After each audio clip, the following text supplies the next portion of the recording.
All right. So another good story to tell. I mean, most of them look this way, as you know, at the beginning, but of course, we're going to talk about what they look like before we got the outcome. But as you can see on the screen here, the outcome here is pretty predictable. 13 months, everything paid as agreed, $255,000 second mortgage.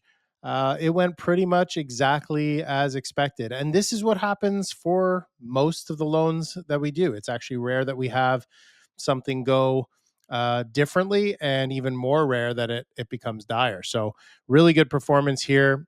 Payments of 2337.50 a month for 12-month term, and then a 1 month extension, which I'll explain why we granted and why it was necessary, and why it helped the exit strategy. So, Jeff, why don't you go through this screen and just try to explain the breakdown from an investor perspective? Yeah, absolutely. Thanks, Chris. We had five investors in this mortgage. Starting as low as $15,000 investment, all the way up to $130,000. So, complete difference there of investors or investments. And the total interest paid was $31,355 over the pretty much 13 months. 255,000, as you already discussed, total invested. So this was another perfect mortgage as far as magnetic capital goes. Yeah, an 11% return, right? Which is nice, and this was at 75% of the value, so a premium return on this one. But yeah, like you said, I mean, it couldn't have gone better. But when it started out, like with every one of these, there's issues to look at, and we're declining 9 out of 10 opportunities that we see, so we're pretty selective, and they all have issues at the beginning. If we go to the next slide, we'll see what the issues were here. We can talk about what they were and how we address them. So comes in as an application for a second mortgage, and imagine all you see is this, because this is what a lot of people see just on the surface. So you got a credit score of 620, which isn't terrible, but it's also right, just borderline to what a bank would consider. You've got someone who's recently widowed, so it's very possible when you see that you had two income earners that qualified for a mortgage when they got it, but now one has unfortunately passed away, and so now you automatically want to question whether or not there's enough income on the deal to get you through to the finish line. And maybe that's the reason why they need private. You had outstanding tax filing concerns. You want to ask questions about that.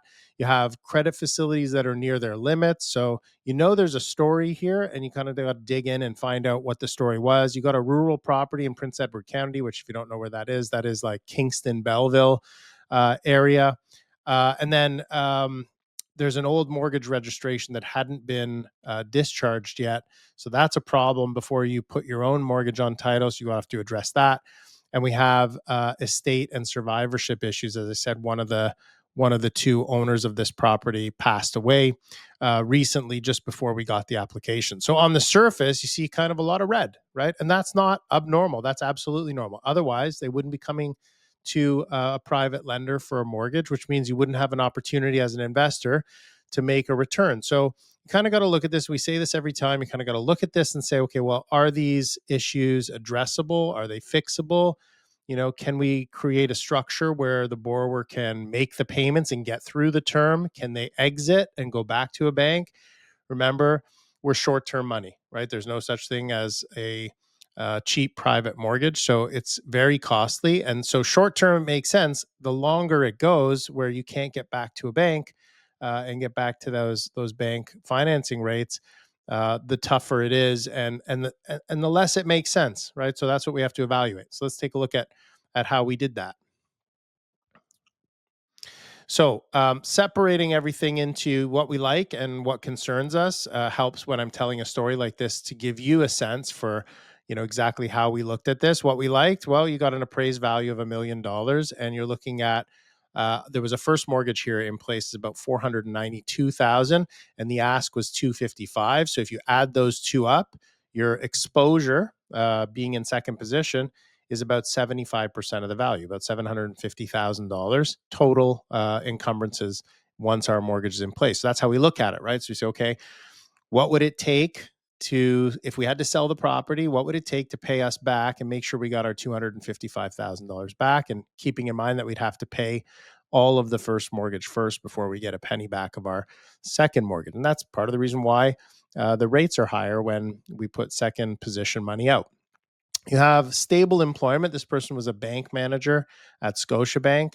They're making $90,000 a year. Strong payment history. So even though we have kind of over leverage situation on the credit, as I told you, there's some accounts that were highly leveraged or almost or right at their max, but the payment history was clean. There was no issues there. That's primarily why the credit scores in the 600s and not the 500s is typically the difference. Is you can be overutilized, meaning you're utilizing almost all the credit that you have available to you, but you make all your payments, you're going to be in the low 600s. If you start missing payments, you're going to drop into the 500s.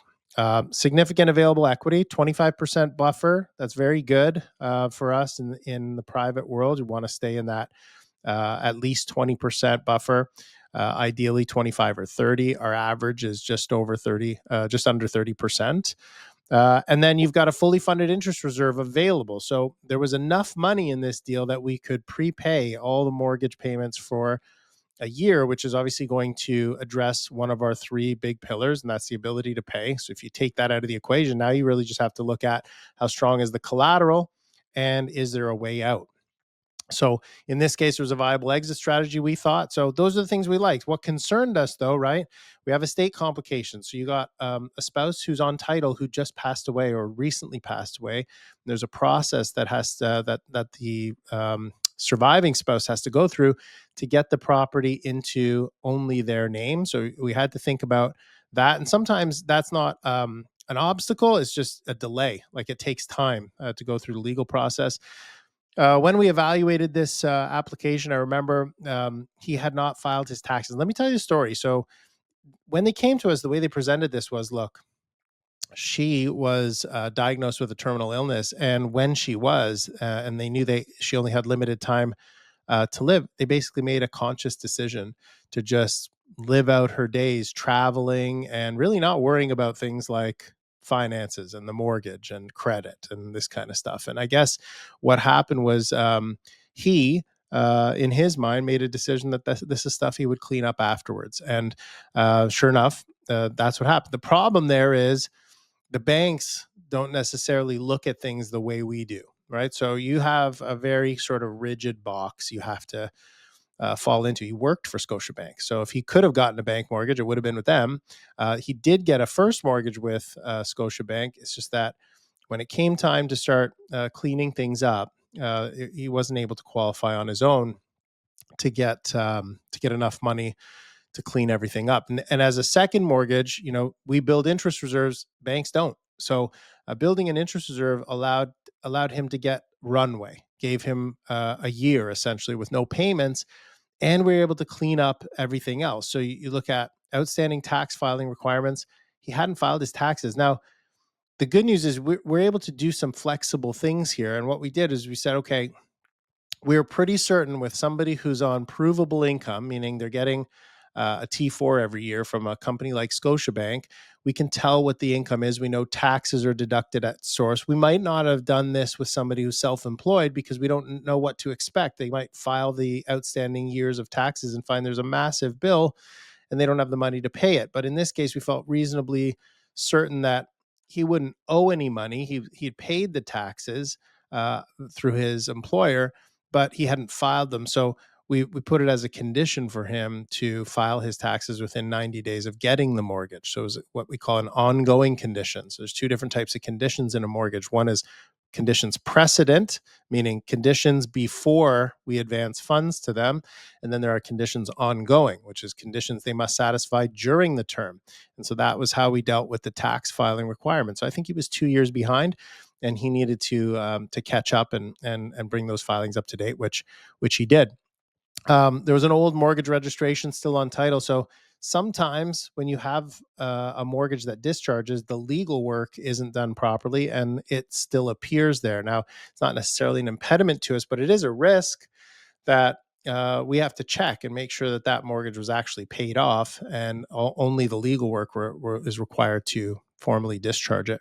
Then you have rural properties, right? And so rural properties, they can be great or not so great. In some cases, you get rural properties where you have additional land value that's not even taken into consideration in an appraisal, but it's value. It's real value. So it can put you in a stronger position where your appraisal is only on the house and 5 acres, say, but you have an extra 60 or 70 acres of land that's not even included. That becomes an additional buffer against loss. So it strengthens the collateral. And then you have the opposite, which is how popular is a rural property and what's the marketability of it? Like, what's the group of people who are going to buy this property? And is it as big as the group that might buy something in a subdivision? And that's not always the same. Like, if you think back to COVID, rural properties became incredibly popular. Everybody wanted to move to a rural property and be away from the crowd. And so values on rural properties skyrocketed for a period of time. So it's really just a factor that we have to consider and look at case by case. Where is this property? What's the marketability for it? And you're making sort of educated guesses.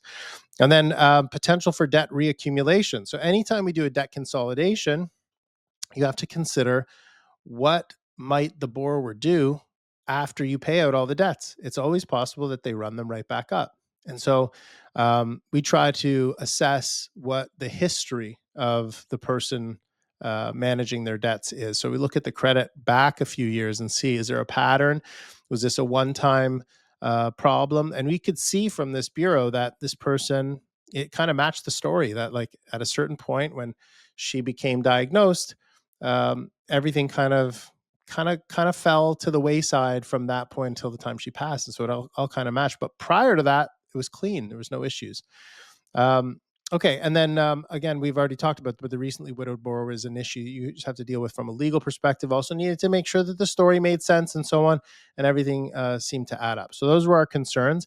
So the question you end up with is, you have some concerns or some things that you like, but were the underlying risks acceptable? And that's what we seek to find out during underwriting. So let's take a look at what we did.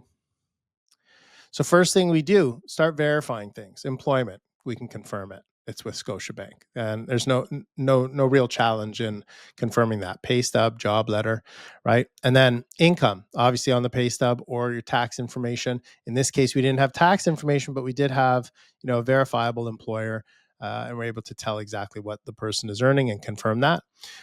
Scotia mortgage is current, so you check the first mortgage, get a statement, find out that the mortgage is up to date and in good standing. There's no problems with that. Property taxes, same thing. Get a statement from the borrower, check that they're up to date and in good standing. There was no problem there. Property value, we're able to do an appraisal and support the value of about $1 million. And then confirm all the debt balances. So remember, we didn't have any payment issues here. We had some high balances. And the idea was to consolidate all of that into the mortgage and then create a situation where he didn't have a mortgage payment for a year, didn't have any debts to pay, could kind of get back on his feet and get himself into a position where he could qualify to refinance us out back to a bigger bank mortgage, but one that he could manage. And the exit strategy obviously dovetails with that. The exit strategy is all about whether we believe that this person could qualify for a bank in 12 months if he does what he's supposed to do after we do what we're supposed to do with the money and clean things up, right? Get the property taxes, make sure they're up to date. They were. Mortgages in good standing. Payments are made for a year with our own mortgage. Debts are paid down, and so on and so forth. Does this person have a chance to go back to a bank? And it's a reasonable chance. Okay, what we needed to resolve are the things we talked about, our concerns, right? So survivorship, that's a process where you're working with lawyers to go through probate and make sure that the title gets changed and so on. In this case, we were able to do it in a pretty quick period of time because the process was already started when the application was made. Sometimes the application gets made and you've got to wait. So there have been times where we put a commitment to somebody that we're willing to fund a mortgage for them, but it takes 4 to 6 weeks before the legal side can get done. In this case, it was done pretty quick.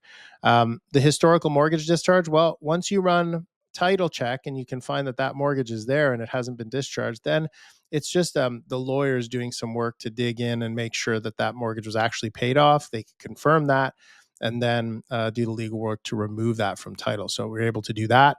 Again, I told you the tax filing undertaking is a unique little tool that we use to make things work, right? So rather than kill a deal just because the taxes haven't been filed, especially in a case like this where it just wasn't a priority while this couple was dealing with sort of the devastation of one of them passing away, it's understandable. And so that's one of the unique ways that private lending can be so much more flexible than institutional lending. And so, yes, it costs a little more, but we're able to keep this person in their house by giving them a private mortgage, despite that. Like, there's no bank that would touch them with the income taxes not up to date. So, again, part of the exit strategy here was we get the income taxes done over a period of time. Remember, this person has just lost their partner. They've been going through a really tough time. We get them stabilized and then give them a little bit of runway. So in 90 days, you got to get your taxes up to date, which he did. And now with the taxes up to date, he can qualify for a bank mortgage where he couldn't before. Insurance, you just want to make sure that the home is properly insured and that we're insured as a new lender, which is sort of part and parcel with standard protocol on every mortgage we do. We want to make sure we have fire and fire insurance and whatnot on a property, and then just make sure title is clean, right? So especially in a situation like this where you have that lingering mortgage, you've got the estate issue. You want to make sure that you're working with good lawyers to get title proper before you advance funds. We're able to do that. But the idea here is to verify everything, right? We don't ever call anybody a liar. We just take what we're given and then ask them to support it with verifiable evidence. And in this case, everything checked out, and we were able to address the issues that we had concerns about. Okay, so you get to a place where you run all those checks, you see what you like, you're able to confirm all those things, and then you address the concerns that you have, and you get to this place where you're asking a set of simple questions, like a checklist, right? So is there real equity? There is. 25% buffer, so we're comfortable with that. Can the borrower support the structure and make the payments? Yes, they can. Well, we took that right out of his hands by giving him a fully funded interest reserve to make the payments for him, so he could just breathe, right? Like, just get through this period of time and breathing it back on his feet. I mean, the last thing this person needs is to lose their house after losing their partner. Are the issues fixable? Every single one of them was fixable. And is the exit realistic? And it is, right? Especially when you're at 70 or 75% loan to values, usually a number of different avenues that they can take to exit. But don't forget, even if there isn't a viable refinance exit strategy, there's always the ability to sell. And as long as you have a borrower that's on side that understands, hey, listen, this is going to give you, let's say, a 75% chance to refinance. If you do everything right, you should have 3 out of 4 times you should be able to refinance. But if you can't, you can sell. And that person goes, I totally get it. This is it. I'm going down this path, and I'm hoping, 8-9 months from now, a bank will give me a mortgage because I've cleaned all this up. But if they don't, I understand. I still have time, and I'll sell the property. So in this case, the situation was repairable, and we just needed the right structure. So let's take a look at what we put together. So core terms of the structure were a loan amount of $255,000 in second position, right around 75, it's just under 75% loan to value, which is essentially the total of the two mortgages, the first mortgage and the one we're giving them, against the value expressed as a percentage. So in this case, the exposure was about 75%. The interest rate was 11%, very good for investors. Term of 12 months, and a fully funded interest reserve to make all the payments for him. So what that means is we basically calculate $255,000 times 11% and hold that money in trust. We don't advance that to the borrower. And we hold that money in trust, and every month, Jeff takes the amount for the payment from the trust account and pays it to the investors. Really, really simple. That's how an interest reserve works. For risk controls, we had the credit card debts paid from the proceeds of the loan, so it never even reaches the borrower's hands. And then, as we talked about, fully funded reserve, the survivorship registration was completed, historical mortgage was discharged, right? So that's done. Tax filing undertaking, he signs an undertaking that says, if I don't file my taxes within 90 days, I'm in default on the mortgage. So it's a unique little tool for us to keep somebody accountable to what they say they're going to do. And the insurance is verified and legal review is completed. And all of a sudden, all of our concerns have been addressed. Capital structure was, as Jeff said, 5 investors ranging from 15,000 right up to 130,000. So this is the nice thing about syndication, right? Not a lot of private lending administrators do this, but syndication allows all types of investors with all different amounts to be in the same loan in proportion to what they invested. So, your $15,000 investor gets 11% of 15,000, and your $130,000 investor gets 11% of 130,000. So in proportion, nobody's in priority to the other, although you can have situations where two investors agree. One makes a little less money, but has priority and gets paid all their money back first. And the other gets a little higher rate of return, but ranks in subordinate to the priority investor. So you can have a number of different capital structures. For the most part, we use this one where everybody is equal, nobody's in priority to the other, and you can see that this turned out well for everybody.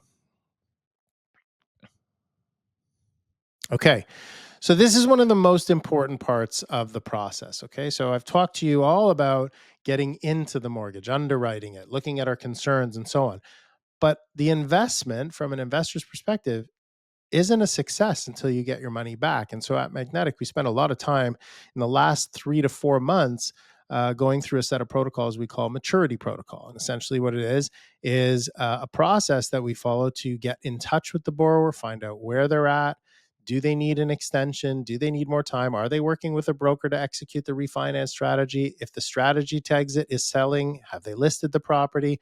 Are they doing what they said they were going to do as we approach the maturity date? And remember, if somebody doesn't pay back their loan by the maturity date and doesn't have another agreement in place by that date to extend, then they're in default, just like they missed a payment. Even if they've been perfect, they've made all their interest payments and so on, you got to pay the loan back when you said you would.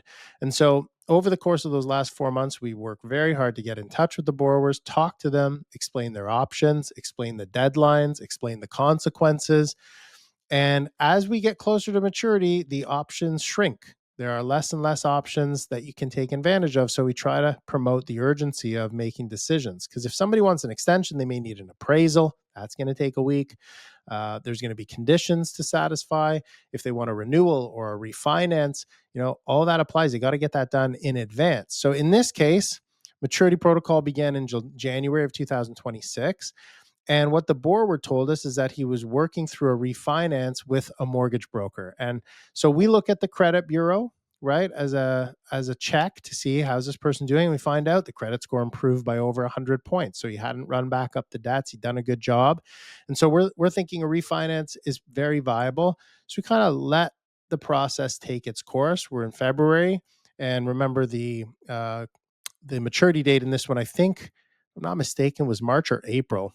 I think it was April. And so there was still time. Well, the borrower connected with us in March, let us know that they had received a commitment from a lender, a B lender, on March 15th. But on March 19th, we receive a copy of it and we look at it and we realize it's good. It's going to move forward.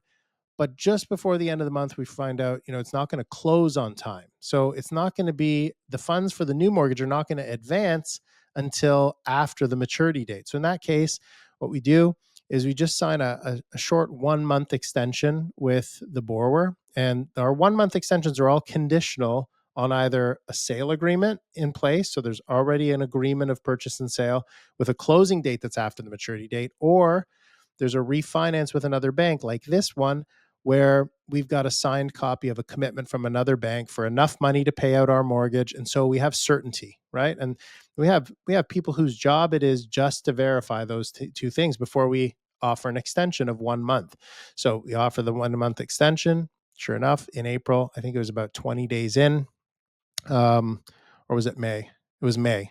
So just about 20 days into the extension, the funds arrive and we're paid out. So everything goes exactly as planned, but it's because it was planned, right? So everything was planned from the beginning. We thought the exit strategy was viable, and then you start checking 4 months in advance to make sure that the borrower is taking the steps that they need to in order to manage the expectations of our investors, so that we can tell them what's happening as we get closer and closer to the maturity date. So lessons from this one, a sloppy lender could have done this. I say this all the time. It's like this was probably going to be okay for anybody who did it. Even if this was your first one, you weren't working with an administrator, you just kind of dove in here and lent this person their money. Clearly, this person has integrity, wanted to do the right things, and it was going to work out probably no matter what. Um, a fearful lender probably would have declined it. Somebody who didn't understand going into it that every private mortgage application has issues. Like they all do. So if you go into it thinking like a bank, you're going to do a lot of underwriting, but not a lot of approving, and certainly not a lot of funding.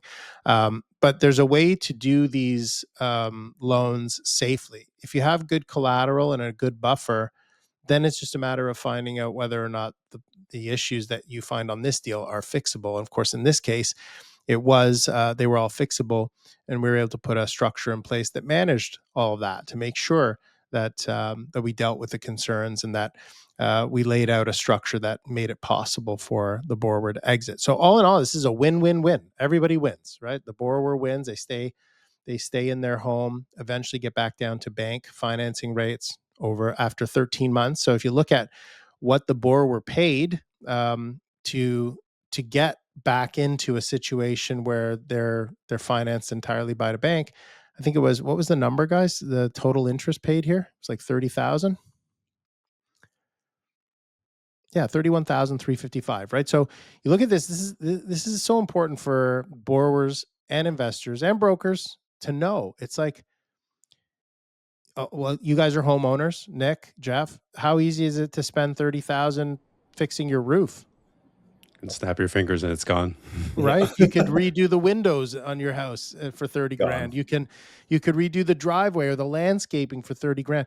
So the point isn't that it's cheap, but that it's manageable, right? And it's a cost of owning a house. What's always interesting, the great conversation to have is how a lot of people buy real estate thinking it's impenetrable. Like it is an investment. It doesn't always go the way you want. You look at how many people right now, good people, like people with good income, good credit, whatnot, bought pre-construction condos 2, 3, 4, 5 years ago, and find themselves upside down by over $100,000 as these condos come to market and they need to close on them. Like we're seeing a lot of applications like that from people who would never have been in private before, and they didn't make any mistakes. The only thing that happened is that the market shifted on them. And when the market shifts, and we have this I think we've been so spoiled that people just expect that every year your real estate is going to appreciate. And if it doesn't, then you're stuck. And you say, well, what am I supposed to do? Well, it's an investment like anything else. You put $100,000 into the stock market and it evaporates. It happens sometimes, not all the time. A lot of times it goes the other way. But this cost of private lending, if done well for a borrower, can really save this person. You're talking about $1 million asset. Something happened in life that was not their fault. It had nothing to do with them, but it created a situation where some things went off the rails a bit.